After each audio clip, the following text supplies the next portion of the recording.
যুগের তালে তালে এখন সবাই চলতেছে। যেমন আমাদের বাংলাদেশও এখন মানে সমকামিতে দেশটা একদম ভরে গেছে। আমি চাইছিলাম না কথা বলতে, বাট মেবি এক দুদিন আগে আমি একটা ভিডিও দেখছিলাম যে কিছু মানুষ আন্দোলন করছিল, আর এই রাস্তার মধ্যে দুইটা সমকামী পাওয়ার পরে আর ওরা চাগাচ্ছিল, ওদেরকে মানে পেটাইছে। আফসোস, মানে আমি নিজে আসলাম, আমি নিজে ছিলাম না। মানে এতটা ইচ্ছা হয়েছিল যে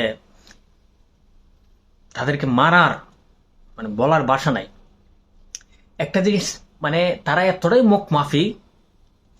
হ্যাঁ, মানে একটা জিনিস তারা বুঝে না যে চাবি চাবি কখনো তালা দেওয়া যায় না, তালায় তালায় আবার তালা দেওয়া যায় না। একটা তালার জন্য চাবি প্রয়োজন, আর একটা চাবির জন্য তালাই প্রয়োজন। দুইটাই কি হইলে তোরা মানে কেমনে কি সিম্পল জিনিসটা। এখন প্রায় সময় আরো আগে ফেসবুকে অনেক সময় স্ক্রল করা হইতো, রিলস দেখা হইতো।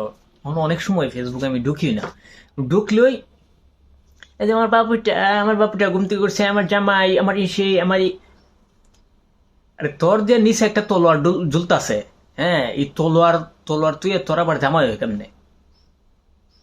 হ্যাঁ, তুই যে মানে বউ বলতাছস, তোর বউর যে নিচে দিয়ে তলোয়ার ঝুলতাছে, মানে এটা কি?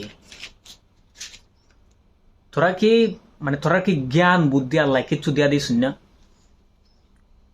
দেশটা নষ্ট হয়ে যেতেছে।